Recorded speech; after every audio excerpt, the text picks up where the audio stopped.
जय भोले जी दोस्तों। मैं एक शिव भक्त हूँ और मैं हमेशा भोले जी से यही प्रार्थना करूँगी कि आप लोग जहाँ भी रहें हमेशा हंसते रहें और मुस्कुराते रहें।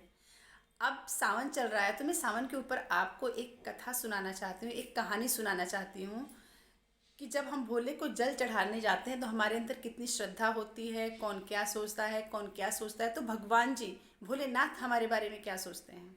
देखिए, हम कितने भी मॉडर्न बन जाएं, कितने भी हम हाई फाई बन जाएं, लेकिन जो पहले हमारे सनातन धर्म में जो कहानियों में जो कुछ बताया गया था सब सत्य होता था। आप चाहे इसको अंधविश्वास माने या कुछ भी माने, आप भगवान को क्यों पूजते हैं? इसीलिए ना कि हमारा हमेशा भला हो, हमारे साथ अच्छा हो, हम अच्छे काम करें, हमारे अच्छे विचार हो। इसलिए हम भगवान जी के मंदिर में जाते हैं, उनकी पूजा करते हैं। तो ये तो अंधविश्वास है नहीं। तो जब हम उनसे मांग रहे हैं, उनसे चाहते हैं, तो वो हमें दे रहे हैं, तो इसमें अंधविश्वास कहाँ हुआ? अगर अंधविश्वास है तो आप मंदिर ही न जाओ, भगवान को ही न मानो। तो सब मिला के कहने का मतलब ये है कि भगवान जी हैं। आप किसी भी रूप में उन्हें पूज लो, एक शक्ति जो हमें संभाल रखी है। तो उस शक्ति के बारे में आज मैं आपसे शिव के बारे में कुछ बात करना चाहती हूँ। कहानी ये है, देखिए कहानी पूरी सुनिएगा तब आपको समझ में आएगा। और भक्ति वाली कहानियाँ सुनने में तो बहुत मज़ा आना चाहिए। और बच्चों को भी प्लीज़ ऐसी कहानियाँ सुनाया कीजिए, क्योंकि कहानियों से बहुत कुछ सीखने और समझने को मिलता है। ये बकवास है, ऐसा हो ही नहीं सकता, ऐसा आप मत सोचिए। क्योंकि आपके अंदर जो आत्मा है, जो आप एक एक सांसें ले रहे हो, उस शिव की ही दी हुई है। हमने देखा नहीं है, ना मैंने देखा है, ना आपने देखा है। जो मैं बोल रही हूँ ये भी शिव ही बुलवा रहे हैं। तो आइए, एक बार शिव और पार्वती जी कैलाश पर्वत पर बैठे हुए थे। पार्वती माता ने पूछा कि भोलेनाथ, ये जो सावन का महीना, एक महीने का सावन महीना चलता है, इसमें लोग दूर दूर से आपके ऊपर जल चढ़ाने आते हैं। कोई काशी जाता है, कोई हरिद्वार जाता है, कोई कैलाश धाम जाता है, कोई बाबा धाम जाता है। कहीं ना कहीं लोग जल लेते हैं और जल चढ़ाने जाते हैं। कांवड़ लेके हजारों करोड़ों जनता जाती है। तो भोलेनाथ, मेरा प्रश्न ये है कि जो करोड़ों जनता जल चढ़ाने आपको आती है, तो क्या आप सबका भला करते हैं? जितनी जनता आती है, आप एक एक इंसान क्या सबका भला करते हो, सबके बारे में सोचते हो? तो भोलेनाथ जी ने कहा, नहीं पार्वती, ऐसा नहीं है। तो पार्वती माता ने कहा कि ऐसा क्यों नहीं है? जब सब कांवड़ लेके आ रहे हैं, नाचते गाते हंसी खुशी से सब आप पे भोलेनाथ जल चढ़ाने आ रहे हैं, तो आप सबका भला क्यों नहीं करते हो?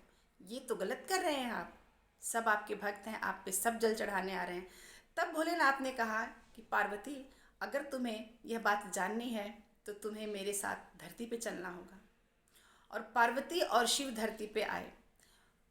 और फिर शिव भगवान ने कहा कि तुम एक काम करो पार्वती, एक तुम सुंदर कन्या का रूप धारण कर लो, और मैं एक कोढ़ी का रूप बनाऊंगा, बुढ़ा और कोढ़ी का रूप बनाऊंगा, और हम दोनों साथ ही चलेंगे हरिद्वार की चढ़ाई पे जल चढ़ाने के लिए। हम भी कांवड़ लेके चलेंगे। तो माता ने बोला कि भोलेनाथ, मुझे कुछ समझ में नहीं आ रहा, आप कह क्या रहे हो? तो भोलेनाथ ने कहा कि तुम चाहती हो ना कि मैं हर कांवड़ियों को अपना आशीर्वाद क्यों नहीं देता हूँ। तो तुम्हें मैं पहले बताऊंगा और फिर खुद करके दिखाऊंगा। तो मैं बताना तुम्हें ये चाहता हूँ कि हर कांवड़िया श्रद्धा लेके, भावना लेके जल चढ़ाने नहीं आती है। जितने कांवड़ हैं उसमें तो आधे चिलम पीने आते हैं, आधे भांग रगड़ने आते हैं, आधे मौज मस्ती करने आते हैं, और एकदम नशे में चूर रहते हैं।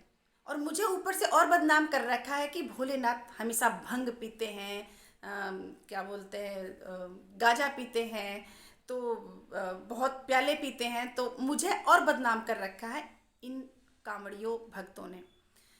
तो और कुछ हैं जो बहुत श्रद्धा से आते हैं, और कुछ हैं बहुत मस्ती में आते हैं, सिर्फ इंजॉय करने आते हैं, मज़े मस्ती लेने आते हैं। तो उनका भला मैं कैसे कर सकता हूँ? अगर श्रद्धा से आए, जल लेके आए, मुझे चढ़ाने आए, सिर्फ मेरे बारे में सोचें, तो मैं उनका भला करूँ। तो अब तो तुम्हें मैंने बता दिया, अब मैं प्रैक्टिकली तुम्हें दिखाना चाहता हूँ। तुम एक कन्या का रूप धारण करो, ज़्यादा कुछ मत पूछो, बस मैं तुम्हें सब कुछ समझाना और बताना चाहता हूँ। तो माता ने बहुत ही सुंदर कन्या का रूप धारण कर लिया, और भोले बाबा एक बहुत ही बुजुर्ग बन गए। और उनको कोढ़ी जैसा, जैसे नेल्स वगैरह, कहीं कहीं से पीप्स वगैरह बहना, ऐसे ऐसे बन गए वो। और वो भी जितने कांवड़ जा रहे थे उनके साथ शामिल हो गए। तो थोड़ी दूर चलते हुए पार्वती और शंकर भगवान, मतलब वो प्यारी सी कन्या और बूढ़े से बाबा एक जगह रुक गए। और फिर भोलेनाथ ने कहा कि पार्वती तुम ऐसा करो कि जितने कांवड़ियाँ जा रहे हैं सबसे हेल्प मांगो, सहायता मांगो कि भाई हमारी सहायता करो, हम भी कांवड़ लेके जा रहे हैं। और किसी ने कहा है कि मेरे पति भोलेनाथ पे एक लोटा जल चढ़ा देंगे तो ये पहले जैसे अच्छे बन जाएंगे। ये बहुत मजबूर हैं, ये बहुत लाचार हैं, ये चल नहीं सकते, चढ़ नहीं सकते चढ़ाई। तो मेरी हेल्प करो और इनको बाबा धाम तक पहुंचा दो, जहाँ तुम जा रहे हो वहीं तो इन्हें भी लेके जाना है। थोड़ी सी मेरी हेल्प करो और ये भी चढ़ा देंगे बाबा को जल, तो इनका भला हो जाएगा। तुम ऐसा हर कांवड़िया से बोलो। तो माता ने वही किया।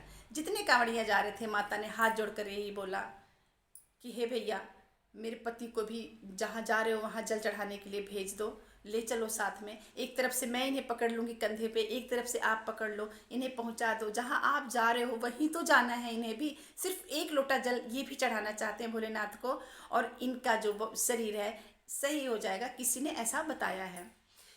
तो कांवड़िया बोलते, छी छी, क्या बोल रही हो तुम? हम कांवड़ चढ़ाने जा रहे हैं और तुम्हारे आदमी को कोढ़ हो रखा है, इतना बुजुर्ग है, कौन लेके जाएगा? हमारे बस की बात नहीं है। सारे कांवड़िया हंसी उड़ाते हुए ऐसे निकल जा रहे थे। कितने तो ये भी टोंट कस रहे थे कि तुम कितनी सुंदर हो और इस बुढ़े के साथ यहाँ क्या कर रही हो तुम हमारे साथ चलो, हम तुम्हें हर तरह का सुख सुविधा देंगे। तुम्हारी किस्मत फूट गई है, तुम जो इस बुढ़े के साथ यहाँ पे खड़ी हुई हो, छोड़ो इसको यहीं पे, ये तो एकदम मरने लायक है। ऐसा कह के सारे कांवड़िया आगे निकल जा रहे थे। कोई गांजा पीता जा रहा था, कोई भांग रगड़ता जा रहा था, अपनी मस्ती में चूर, गाते बजाते सब निकल जा रहे थे। किसी के अंदर श्रद्धा भाव नहीं थी। तब भोलेनाथ जी ने बोला कि पार्वती, देखा न तुमने, कोई भी मुझे ले जाने के लिए तैयार नहीं है।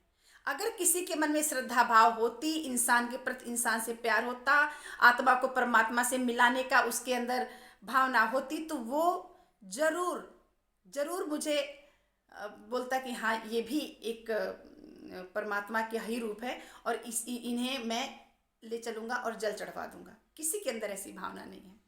तब तक एक गांव का बहुत गरीब, वो भी कांवड़ लेके जा रहा था, वो आया। तो भोलेनाथ जी ने बोला कि पार्वती, एक बार इससे कह के देखो। तो पार्वती जी ने उस गांव के किसान से बोला कि भैया, मेरे हस्बैंड है ना, इनको भी हम भी कांवड़ लेके जा रहे हैं, लेकिन इनके अंदर ताकत नहीं है। अगर आप चाहो तो ये एक लोटा जल भोलेनाथ पे चढ़ा सकते हैं। एक कंधे पे मैं अपना इनका बाजू रख लूँगी, एक कंधे पे आप रख लो, प्लीज़ भैया हमें भी पहुँचा दो। वो सोचने लगा, बोला ज़रूर पहुँचाऊँगा मैं। जब मैं वहीं जा रहा हूँ तो इस बाबा को भी मैं साथ लेके चलूँगा। चलो आप। फिर एक तरफ से पार्वती मैया ने, यानी कि वो सुंदर जो स्त्री थी, एक तरफ से उन्होंने अपने कंधे पे भोलेनाथ का कंधा रखा और एक तरफ से उसके सामने रखा और ले जाके जल चढ़वा दिया। जैसे ही भोलेनाथ ने जल चढ़ाया और भोलेनाथ ने जैसे शिवलिंग पे जल चढ़ाया और किसान भी जल चढ़ा रहा था, भोलेनाथ अपने असली रूप में आए। भोलेनाथ और पार्वती माता और उस किसान को दर्शन दिए और बोले कि तुम हो असली कांवड़िया, तुम हो असली कांवड़िया। तुमने ना अछूत माना, ना ही मुझे देख के घिन किया और ना ही तुमने मुझे बोझ समझा। तुमने बस ये सोचा कि मैं कांवड़ लेके जा रहा हूँ तो मेरी तरह ये भी इंसान कांवड़ लेके जा रहा है, ये मजबूर है, तो मुझे इससे भी जल चढ़वा देना चाहिए ताकि भोलेनाथ इसके जरिए भी खुश हो जाएं। लेकिन ये चीज़ किसी ने नहीं सोचा। तो पार्वती, करोड़ों कांवड़ियों के बीच में एक या दो कांवड़ियाँ ऐसे होते हैं जो श्रद्धा भाव से आते हैं जल चढ़ाने। भोलेनाथ जी ने उस किसान से बोला कि बोलो क्या चाहते हो। तो उस किसान ने क्या बोला, भगवान मुझे कुछ नहीं चाहिए, आपका दिया हुआ मेरे पास सब कुछ है। और वो रोने लगा, बोला मैया पार्वती, मेरे भोलेनाथ, अगर मुझे पता रहता कि आप हैं, आप इस कोढ़ी के रूप में आपने मुझे दर्शन दिया है, अगर मुझसे कोई गलती हो गई हो तो उसे माफ़ कर देना मेरे भोलेनाथ, मुझे माफ़ कर देना मेरी मैया। और ज़ोर ज़ोर से वो रोने लगा। उसको ऐसा लगा कि जिस भगवान को लोग ढूंढ रहे हैं उस भगवान को सहारा देकर मैं मंदिर तक लाया हूँ। उसके दिल की भावना बिल्कुल जागने लगी। तो बताइए, भगवान है या नहीं है इस दुनिया में? है तभी तो आप कांवड़े लेके जाते हो। तो कुछ लोग ही श्रद्धा भाव से जाते हैं। तो उस किसान को जब उन्होंने भगवान जी ने बोला, शिव जी ने बोला कि तुम कुछ मांगो, मैं बहुत खुश हूँ। उसने कुछ नहीं मांगा। उसने बोला बस भोलेनाथ आपका दर्शन मिल गया, मैया पार्वती का दर्शन मिल गया, इससे बढ़कर मेरे जीवन में कुछ नहीं चाहिए। भगवान बस आपका हाथ मेरे सिर पे हमेशा बना रहे और मेरे हाथ पैर सलामत रहें कि मैं कमा खिला सकूं, अपने परिवार वालों को सही रास्ते पे चलूं। बस आपका साथ चाहिए, बाकी मुझे कुछ नहीं चाहिए भोलेनाथ। भोलेनाथ ने कुछ नहीं दिया। खुशी खुशी किसान घर चला गया। लेकिन पार्वती मैया ने भोलेनाथ से कहा कि आप इतने भोले मत बनिए मेरे भोलेनाथ, इतने भोले मत बनिए। इस किसान ने आपकी हेल्प की, आप खुश हुए।